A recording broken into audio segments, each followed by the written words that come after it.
410 kilometers above the Earth. That's where the International Space Station floats. Oh my goodness, I think I'm gonna be sick. What if you happened to be all the way up here, but suddenly fell off and had to skydive down to Earth? What would happen? Is something like this possible? How fast would you travel from this height? And what would happen once you got back to Earth? This is What If, and here's what would happen if you skydived from the ISS. The highest skydive in the world happened from 38 kilometers from Earth. The skydiver reached a speed of over 1,300 kilometers per hour and was in free fall for nearly 4 minutes and 20 seconds. Our jump from the ISS would be 10 times as high as that one. What would happen once you jumped off? Well, once you jumped off, it wouldn't be a simple descent down to the ground. That's because the ISS is moving at 27,600 kilometers per hour. That's around 30 times faster than a commercial airplane.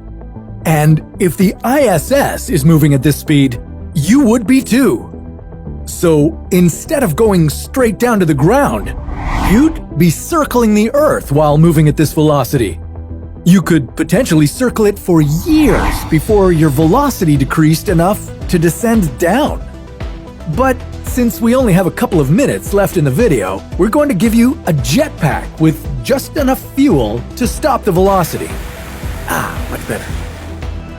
But just because we've stopped you from going so fast, doesn't mean this skydive would be any easier.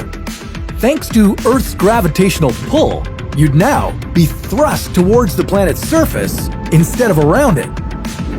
As you plummeted down to the Earth's surface, you'd be moving at over 2,000 kilometers per hour, depending on your weight.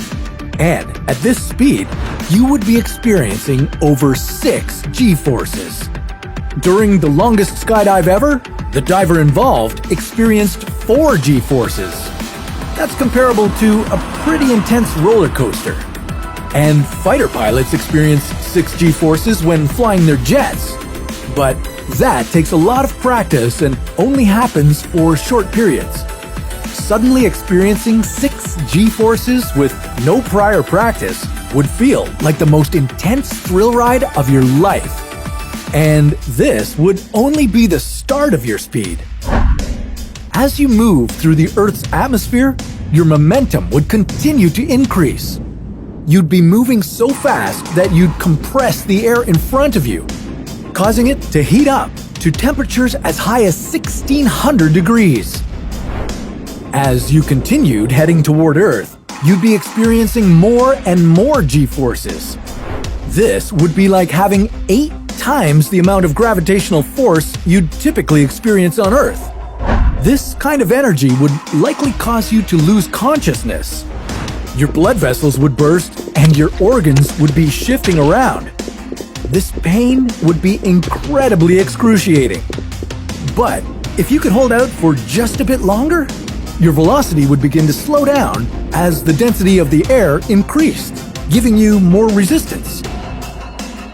If you somehow managed to wake up around this time, at around 2,500 meters above sea level, you could deploy a parachute. And now you could enjoy the sights as you come down to Earth. Just remember that once you land, you'd need to get medical help immediately. You'd likely have some internal bleeding and maybe some broken bones due to all that gravitational pressure you just experienced. But what if you weren't lucky enough to have a parachute and fell out of an airplane without one? Well, that sounds like a story for another What If.